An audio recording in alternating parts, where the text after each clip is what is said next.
नमः सिद्धेभ्यः ओम नमः सिद्धेभ्यः ओम नमः सिद्धेभ्यः। अहिंसा परमो धर्म की, आचार्य गुरुवर श्री कुंद कुंद भगवान की, आचार्य गुरुवर श्री ज्ञान सागर मुनि महाराज की,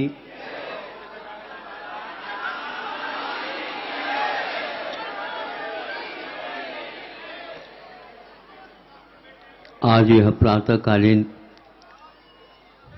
रविवार का अवसर है। वैसे रविवार के दिन मध्याह्न में बोला करता हूँ, किंतु जनता आज मध्याह्न की जनता भी सुबह ही आ चुकी है। किंतु यह विषय थोड़ा सा हट करके है, आप लोगों के लिए तो नहीं, लेकिन मेरे लिए तो बिल्कुल ही हट करके है। किंतु जिनके साथ 100 200 सीए या कंपनी सर्विस वाले भी काम करते हैं, उन लोगों ने हमारे सामने यह विषय रखा जो कि उलझा हुआ बता रहे हैं।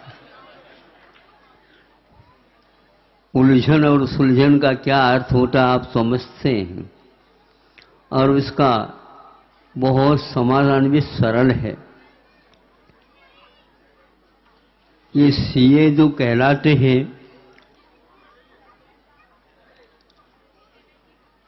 वैसे ये डिग्री नहीं है, ऐसा हमने सुना था। आप लोगों को मालूम है डिग्री क्या होती है। इसलिए नहीं है कि यह किसी विश्वविद्यालय से प्राप्त नहीं की जाती। दूसरा, फिर भी एक वक्ता ने कहा, पूरी सरकार इनके ऊपर विश्वास करके इनके माध्यम से अर्थव्यवस्था को सुचारू रूप से चलाने का प्रयास करती। मतलब ये हुआ, सरकार का विश्वास भगवान के ऊपर हो या न हो,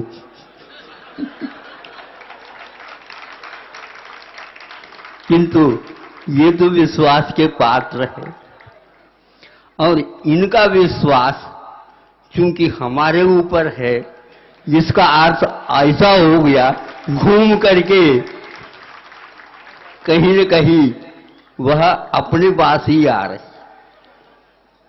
लोग प्राय करके जब सुलझे हुए रहते तो हमारे पास कम आते हैं, जब वो उलझने लग जाते हैं तो हमारी ओर ही सब दृष्टि आती है। एक प्राचीन कारिका है, वस्तु व्यवस्था को समझने के लिए, तो उसमें कई प्रकार से वस्तुओं को समझते हैं दार्शनिक लोग।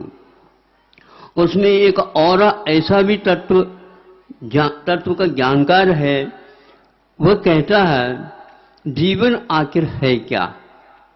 यावत् जीवेत सुखी जीवेत, ऋणम कृत्वा घृतम पिबेत, भस्मीभूतस्य देहस्य पुनरागमनम कुतः।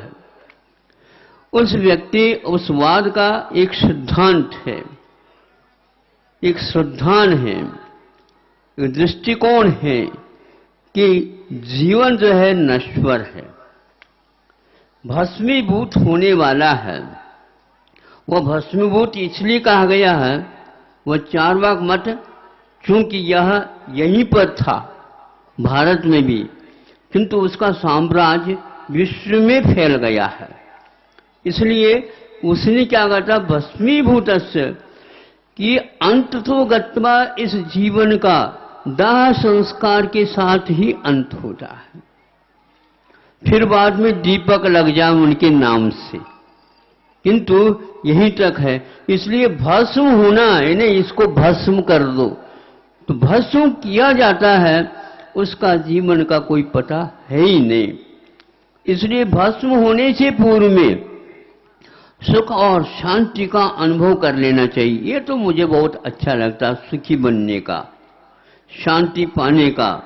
लेकिन शांति पाने के लिए वो कहता है, जब भस्मीभूत होना है तो यदि नहीं मिलता अच्छे अच्छे पकवान अधिक, किंतु आपको तो ऋण ले लेना चाहिए, नहीं समझे, कर्ज ले लेना चाहिए।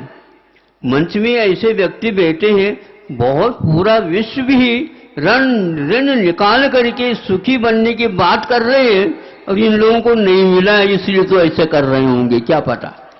क्या इन लोगों को कोई पूछ नहीं रहा होगा। हम भी विचारक हैं, इसको बताने के लिए शायद हमारे पास आए हो। लेकिन दोनों को, सबको इसके बारे में सोचना चाहिए। यदि संत इस प्रकार लिखते तो कुछ सोच लेता मैं, क्योंकि विश्वास एक ऐसी चीज है, विश्वास किया जाता है, विश्वास को परखी नहीं जाती। विश्वास करके जिस दिशा की ओर संकेत दिया गया है, उस संकेत की ओर ही जाना होता है। यही मोक्ष मार्ग कहलाता है। चाहे वह श्रावक हो, चाहे वह श्रमण हो, गृहस्थ हो या साधु हो, कोई भी हो, किंतु यही एकमात्र लाइन रहती है।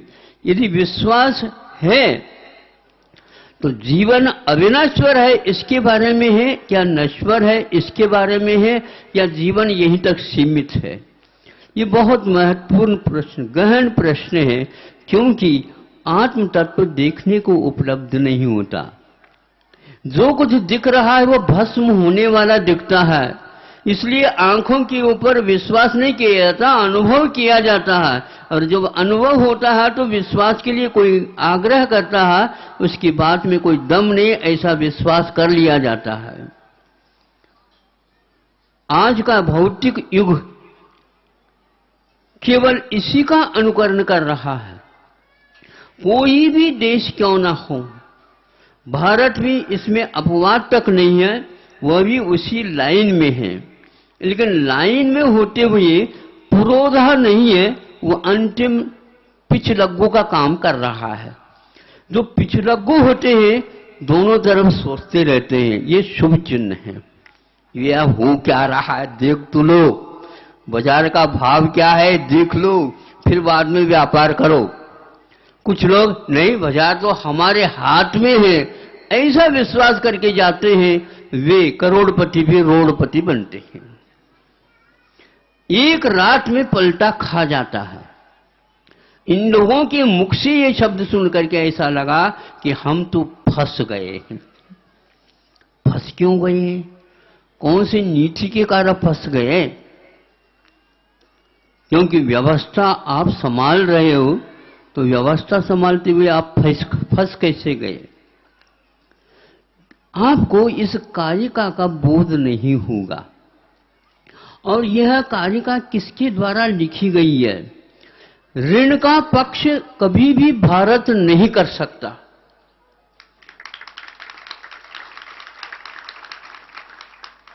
ऋण लेकर के कोई भी कार्य नहीं किया जाता, बल्कि भगवान से प्रार्थना करते हैं, भगवान हमारे ऊपर यदि किसी वजह से ऋण आ भी गया, मैं कब आपकी कृपा से उऋण हो जाऊं, ऋण रहित हो जाऊं। ये प्रार्थना करने वाला देश आज ऋण के लिए तैयार हो रहा है। इसका अर्थ है पश्चिमी हवा का पूरा इसके ऊपर प्रभाव पड़ गया।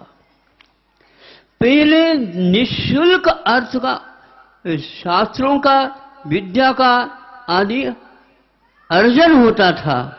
उसके लिए चाहे राजकुमार हो या मंत्री का कुमार हो या कोषाध्यक्ष हो, कोई भी हो, प्रत्येक सामान्य एक नागरिक का वह संतान माना जाता था।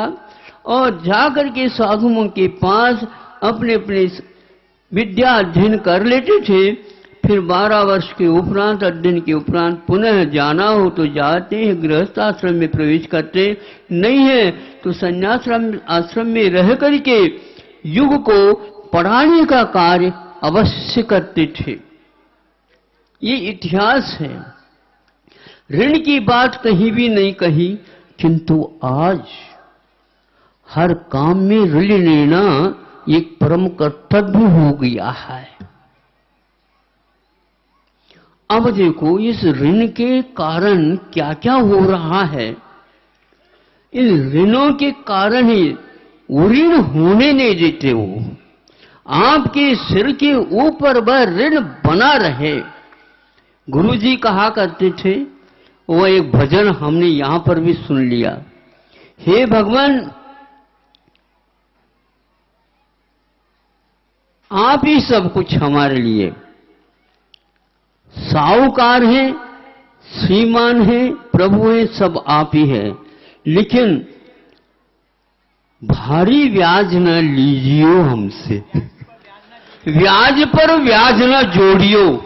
मैं उस समय आहार करके बैठा था, जाप कर रहा था, उस जाप के बीच में ये भी एक कड़ी जुड़ गई, ब्याज के ऊपर ब्याज न जोड़ियो। ये कहीं न कहीं आवाज तो उठी है, यहां पर ब्याज भी नहीं है और प्याज भी नहीं है। ये बात क्यों, ये समझ में नहीं आती। था तो पहले भी ऐसा कुछ न कुछ होता था। तो यह चक्री ब्याज जिसको बोलते हैं, हाँ चक्रवृद्धि, एक 83 गणित होती थी, एक 85 का गणित होती थी। हम तो बहुत कम पढ़े लेकिन उसमें भी होते थे। 83 के साथ 85 जब होता है उस समय व्यस्त और समस्त आदि जो रूल बताते थे उसका गणित बहुत कठिन होता था। उसमें जो ब्याज ली जाती है वो ब्याज चक्रवर्ती ब्याज मानी जाती थी। जो ऋण देने वाला इस प्रकार के उसके सामने उस रख देता, रास्ता बता देता, वह कभी भी पूर्ण नहीं कर पाता और ब्याज ही मूल से आगे बढ़ जाता है। इस चक्र में आज युग पूरा का पूरा संसार फंसा हुआ है। इसमें से यदि आप निकलना चाहते हैं, आपको इतिहास पढ़ना चाहिए और किसी सूत्र को नहीं पढ़ना चाहिए, क्योंकि उस समय में भी यह चक्र होगा, लोभ होगा, आदि आदि, उससे सावधान किया जाता था। किंतु आज बीच में 200 वर्ष 250 वर्ष तक पश्चिमी सभ्यता के कारण यह पूर्वी सभ्यता उसकी चपेट में आ गई। यहां से प्रारंभ करता हूं। ये बैंकिंग व्यवस्था ये अर्थ के लिए ही हुई है, सोने चांदी के लिए नहीं हुई। आज पहले थी सिक्के या मुद्रा जिसको बोलते हैं, उस समय सोने और चांदी के सिक्के थे जो व्यापार के काम में आते थे। उसमें बहुत ही व्यापार सुंदर चलता था। किंतु आज इस बैंकों का मायाजाल लिखने वाले जो बैठे लेखक, वो कहते हैं इसको छुपाया क्यों गया, बंद क्यों कर दिया गया। यही एकमात्र मायाजाल है और कुछ भी परिवर्तन नहीं है। हम नहीं समझ पाए या आप लोग नहीं समझ पाए इस मायाजाल को, तो हमेशा मछली के लिए पकड़ना चाहता है। मछली बहुत चंचल हुआ करती है। मछली एक ऐसा प्राणी है, वह पानी में तैरते हुए भी उसमें से ऑक्सीजन प्राण वायु को ग्रहण करती है।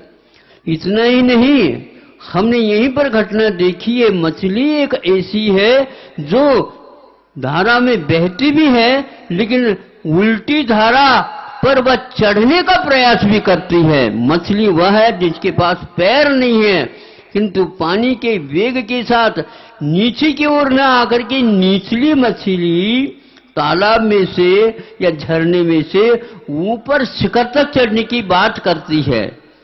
भारत एक ऐसा ही देश है, वह बहता नहीं, किंतु बहने वाले में भी वो ऊपर और चढ़ने का प्रयास करता रहता है। अर्थ के अनर्थों से बचने का यदि कोई देश वर्तमान में है तो केवल भारत है।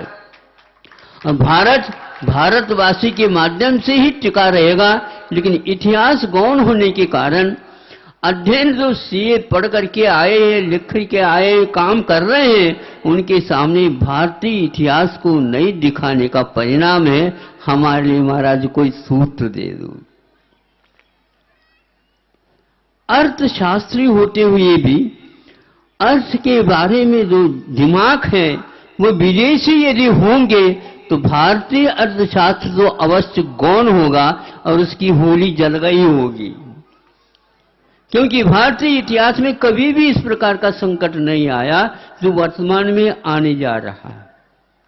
फिर भी इस मंदी के दौर में विश्व चपेट में है, किंतु भारत के लिए थोड़ा थोड़ा झोंका सा लग रहा है गर्मी को बुझाने के लिए, ताकि आप उस जाल से बच सको।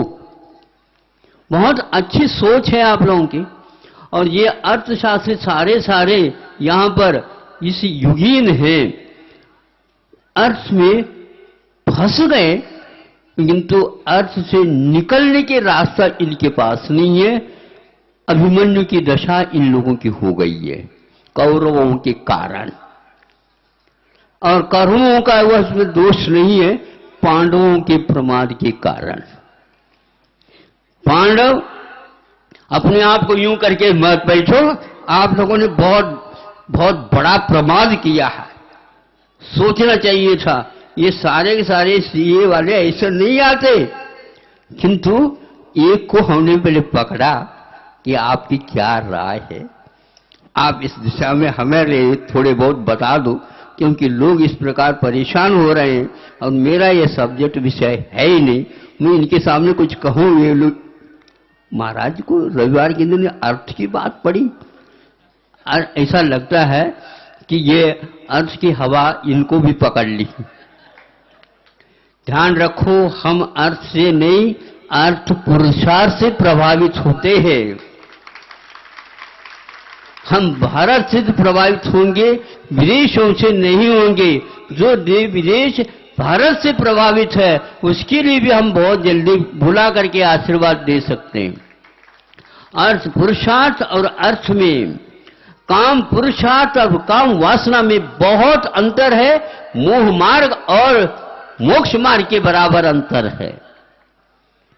काम पुरुषार्थ वह है जो अनंत काम को सीमित करके एकमात्र विवाह पद्धति के माध्यम से मोक्ष पुरुषार्थ की ओर जाने का रास्ता प्रशस्त करता है। यह केवल सब जगह शादियां हो जाती, विवाह हो जाते हैं, लेकिन भारतीय विवाह पद्धति अनोखी है, ठीक रहेगी और आगे भी आप लोगों के सहयोग से बस सुरक्षित रहेगी। इस प्रयोग को हमेशा रखो। विदेश में 50 बार विवाह हो जाते हैं और उसका कोई उनके ऊपर प्रभाव नहीं पड़ता, विवाह विवाद का झगड़ा बन गया वहां पर। लेकिन यहां पर विवाह होने के उपरांत वह जो आती है बहू नववधू, उसको गृह लक्ष्मी कह करके आरती उतारी जाती है। ध्यान रखो, ये काम वासना की आरती नहीं है, किंतु काम पुरुषार्थ के लिए इन लोगों ने जो संकल्प लिया अग्नि के सामने और जलधारा छोड़ करके प्रभु को याद करते हुए और शास्त्रों के सामने यह दृढ़ संकल्प होता है, तभी यह भारत टिका हुआ है। ध्यान रखो, केवल संतों के माध्यम से नहीं, किंतु संतों के साथ रहने वाले, आने वाले और उनके लिए योग्य आहार आदि आदि के बारे में सोचते रहते हैं, कर्तव्य समझ करके, धर्म समझ करके, उनके माध्यम से यह टिका हुआ है। डरने की बात नहीं है। वहां पर वासना रह गई है और यहां पर काम पुरुषार्थ के साथ उपासना जीवित है। इसलिए और यहां पर भी अनंत हमेशा हमेशा लोभ हुआ करता है। उस लोभ के ऊपर नियंत्रण रखने के लिए अर्थ पुरुषार्थ, दो अर्थों के बीच में पुरुष जीवित है। एक अर्थ जो आप समझ रहे हैं तो कुछ भी समझ लो, किंतु पुरुष के लिए है, वो आत्मा की प्राप्ति के लिए है। हमें वो धन से मतलब नहीं है, न ही धनी से मतलब है, किंतु यहाँ के धनी धर्म के भी धनी है। ध्यान रखो, धनी होने का यहाँ पर उपाय नहीं बताया जाता है, किंतु धनी बना करके उसे धर्म धनी होने के लिए कहा जाता है। धर्म के अनुसार चलने के लिए धन के ऊपर नियंत्रण भारत में होता है, विदेशों में नहीं। यदि होता, ध्यान रखो, जब यहां पर स्वतंत्रता चल रही थी, ब्रिटिश गवर्नमेंट के माध्यम से या इसके ऊपर नियंत्रण था, आप लोग उसी के कानून के अनुसार दास बनकर के रह रहे थे, सब कुछ हो रहा था। जब आप लोगों ने अपने आप को समझा, इतिहास पढ़ी और उन लोगों ने जो प्रयास पुरुषार्थ किया, उसके फलस्वरूप उनकी जड़ें हिलने लगी। अब क्या करें? व्यवस्था उन्होंने आपको स्वतंत्रता देने से पूर्व में कर डाली। मैं एक पूछना चाहता हूं आप लोगों को, आप लोगों ने पढ़ी होगी किंतु याद नहीं की होगी, यदि याद भी हो तो काम की नहीं, ऐसा कह कर के छोड़ दिया होगा। दादा भाई नौरोजी ने एक किताब लिखी, बताते, इंग्लिश में है वो, उसका शीर्षक भी आप लोग देख लो, बहुत अच्छी शीर्षक के माध्यम से उस किताब की उन्होंने तैयारी की है। उसमें उन्होंने ये लिखा है कि भारत स्वतंत्र होने से पूर्व में, 1947 से पूर्व में, 1935 में ही उन्होंने अर्थ की गुलामी में हमेशा हमेशा भारत बना रहे, इस हेतु भारतीय कौन सा बैंक है, रिजर्व बैंक की स्थापना की है। 1947 में उनको स्वतंत्रता देनी थी, तो 13 वर्ष पूर्व में क्यों करती? अर्थ में ये जकड़े रहे और आज यह 70 साल के बाद सी वालों के मुख से सुनने को मिल रहा है। वहीं पर बीज का वपन किया गया था। उस समय तात्कालिक नेताओं के द्वारा यह जान लिया जाता तो आज यह नौबत नहीं आती। फिर भी आज सारे शासन करने वाले इसके ऊपर कोई विश्वास नहीं कर रहे हैं, तो उनको करना पड़ेगा, क्योंकि शासन चलाने वाले कोई व्यक्ति नहीं हुआ करता, यहां पर पूरी जनता है।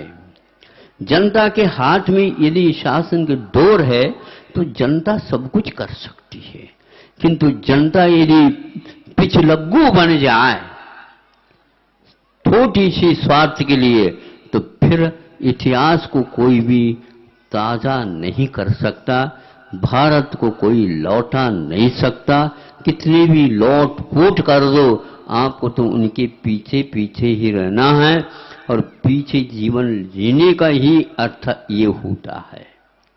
हम अर्थशास्त्र का आलोड़न करते इतिहास के साथ, तो अर्थ पुरुष अर्थ एक अर्थ के लिए होता है, और एक अर्थ ये होता झन झन आवाज करने वाला। अब आज तो झन झन भी चला गया, ठन ठन भी चला गया, सब चला गया। अब तो केवल क्योंकि वो सिक्के जो होते थे सोने और चांदी के माध्यम से व्यापार होता था, विश्वास पलता था, किंतु आज विश्वास नहीं है। मुद्रा घिस भी जाए सोने की है तो सोने की, क्या समझ रहे हो?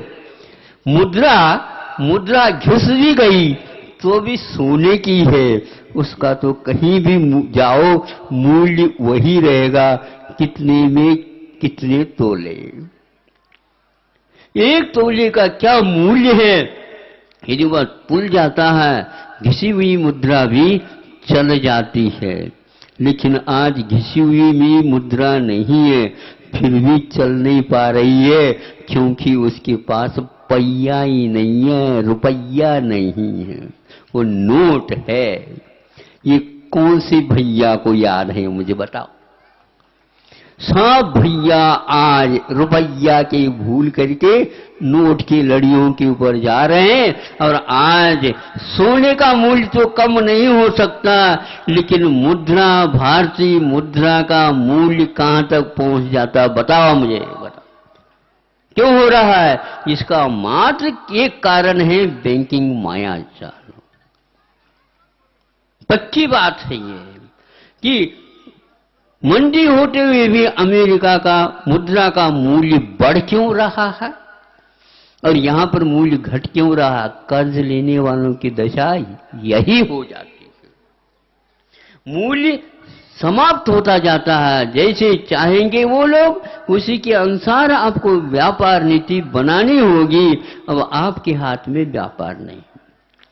खूब किसानों के द्वारा फसल उगाओ, सब कुछ होगा। फिर इसके उपरांत कट करके आने के उपरांत बाजार का भाव हमारे हाथ में है, तराजू हमारे हाथ में है। धर्म के कांटे को भी हम दबा सकते हैं, लेकिन कांटे को भले दबा दो, धर्म को आप दबा नहीं सकते हो। ध्यान रखो। इसलिए धर्म को छोड़ करके, अर्थ पुरुषार्थ को छोड़ करके यदि चले जाओगे तो दशा इससे भी गंभीर होने वाली है।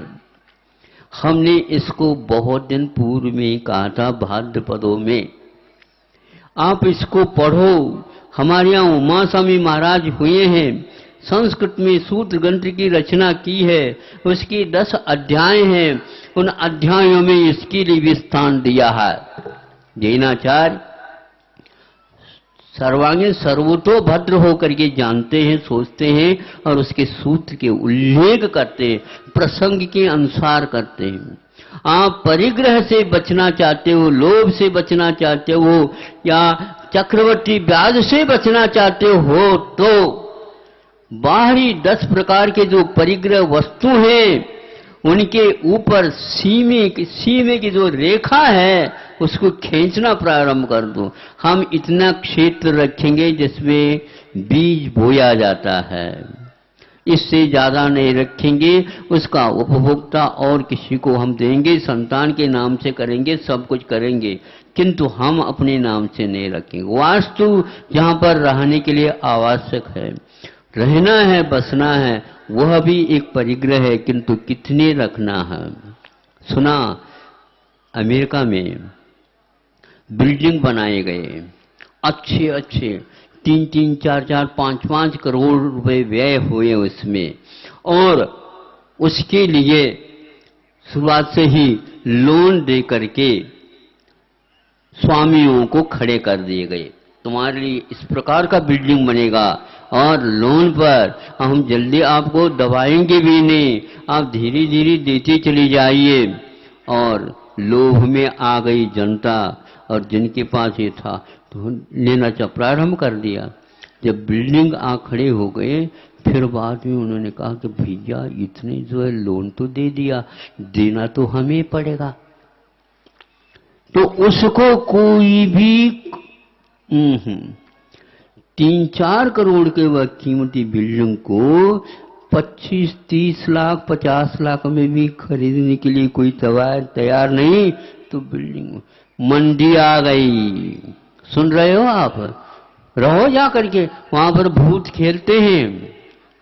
हाँ, जितने मंजिला बनाएंगे और रहेंगे एक मंजिला में, तो बाकी जितने भी मंजिल में और बाकी जितनी भी खोलियां हैं, इसको क्या बोलते हैं, रूम्स, तो उन सब में वो आ जाएंगे। हाँ, कौन? भूत नाचेंगे और प्रभाव आपके ऊपर पड़ेगा। और वास्तु गड़बड़ है, वास्तु भी तो कोई गड़बड़ नहीं, मध्याह्न में और बता देंगे हम। आप लोगों की वास्तु वस्तुतः सही नहीं है, दिमाग ही सही नहीं। किसी ने कहा महाराज सरकार कह रही है सफाई का ख्याल रखो, तो बिल्कुल ठीक है, मन की सफाई से प्रारंभ कर दो पहले। यदि मन में सफाई नहीं है, बाहरी सफाई किसी प्रकार के काम नहीं है, पक्की बात है ये। इसलिए उसकी सफाई के लिए मन को प्रसन्न करिए और उसमें संग्रह न करिए, परिग्रह न रखिए। परिग्रह को मूर्छा कहा। मूर्छा किसको बोलते बताओ? हाँ, होश हवास में भी जिसका दिमाग काम न करे,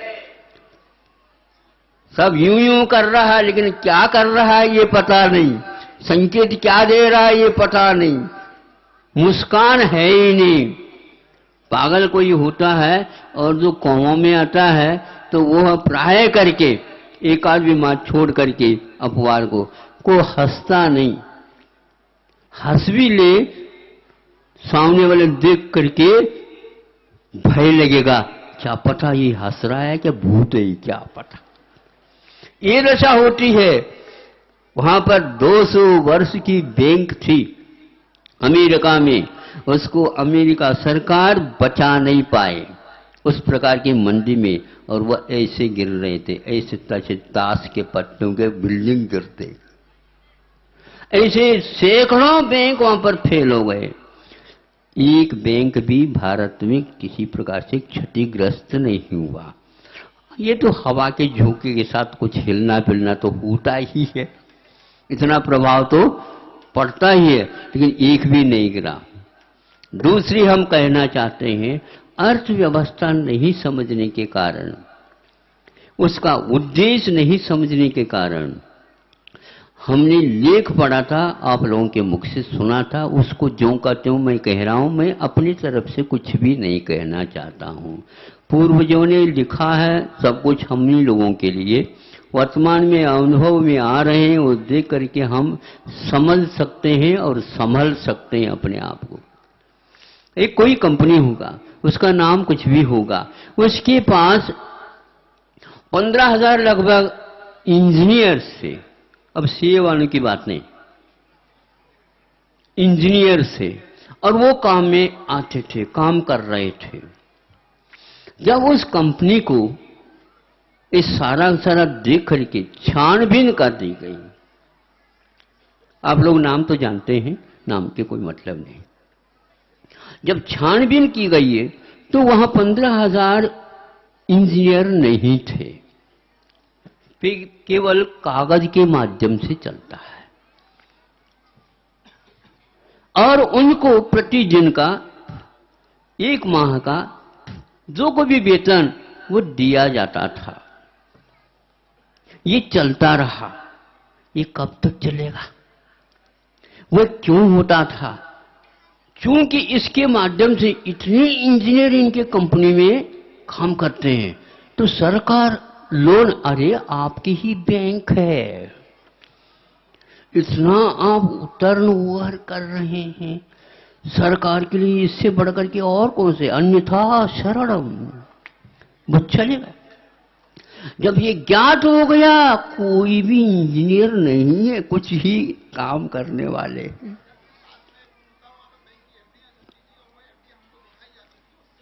हाँ तो ये आप जानो, क्योंकि सीए आप, हम तो ये नहीं। हम तो ये जानना चाहते हैं कि कागज के भी घोड़े होते थे, ऐसे सुनते हैं, कागजी घोड़े घोड़ते थे। अब कागजी इंजीनियर भग रहे हैं और इन कंपनियों को कागजी इंजीनियर चला रहे हैं, और इन इंजीनियरों के लिए अकाउंट के अनुसार जो वेतन बांटने वाले कौन थे, वह वर्ल्ड लेवल पर ऐसे एक सीए थे जिनकी कितनी थी पता नहीं, क्या रोजी एक दिन में उनका वेतन कितना था हमें मालूम नहीं। आपने क्यों नहीं बताया? हमारा काम है कागज के ऊपर बताना, हम कुछ नहीं जानते, एक कागज में ही लिखा हुआ हम बताते गए। वह भामाशाह देखो आप लोग, उनके पास अर्थ पुरुषार्थ था। संकट में आया भारत, या उस समय तात्कालिक राज राणा प्रताप को कह देता है वो भामाशाह, ये आप क्या समझ रहे हैं, जब मैं आपका हूं तो यह मेरी संपदा कैसी हो सकती है? यह संपदा आपकी है, यह अर्थ पुरुषार्थ है। अर्थ की कामना नहीं, किंतु अर्थ के माध्यम से काम करना। किंतु उस समय का अर्थ क्या है? वो जब पिटारा खोल करके रखा, उसमें सोने और चांदी के ही सिक्के वाले मुद्राएं थी। कितने चाहिए ले लो, लेकिन इस प्रकार आप भागो नहीं, वनवास में मत जाओ। एक ही वनवास ठीक है राम सीता का, लक्ष्मण का, आज ये नहीं करो, आप तो ले। इसी के लिए संग्रह किया गया था।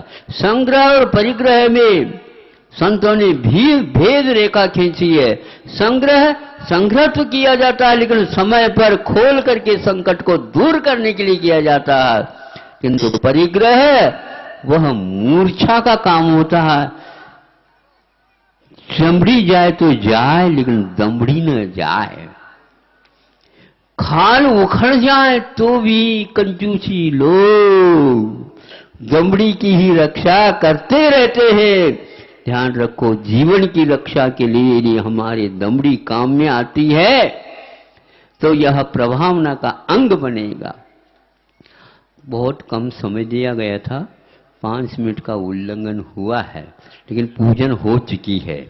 हम अपने समय पर ही काम कर रहे हैं, क्योंकि हमने अपनी उदारता के साथ आधा घंटा पहले दिया गया था। यदि ऐसा नहीं करते तो ऊपर से हम नहीं आ पाते, अभी भी वहाँ लोग छोड़ेंगे नहीं। इसलिए जल्दी जल्दी वंदना कर ली हमने, वो जो कुछ करना तो नीचे आ गए। 2 घंटे तक हमने अपनी उपासना की है। अब वह पंगत आकर के बैठेगी, उसके लिए भी कुछ देना पड़ेगा, तो कुछ व्यंजन हमने आपको भी नाश्ता में दे दिया। इतना ही पर्याप्त है। अर्थशास्त्र का आलोड़न अब यह युवा शक्ति के ऊपर आधारित है, और सरकार का पूरा विश्वास इस युवा शक्ति के ऊपर विद्यमान है।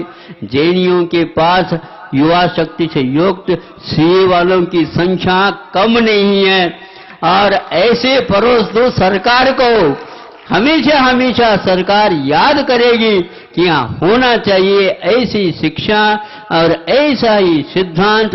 किसी भी प्रकार से सही को सही कहना और गलत को गलत स्वीकार करना, ये भेद विज्ञान माना जाता है। नीर को नीर और क्षीर को क्षीर कहना चाहिए। नीर को क्षीर कहने वालों, अब तो कम से कम लोभ छोड़ दो और चक्रीवाद से आप हट जाओ। उलझन और सुलझन 2 ही शब्द हैं, किंतु मध्याह्न में इसका खुलासा होगा। अहिंसा परमो धर्म की जय।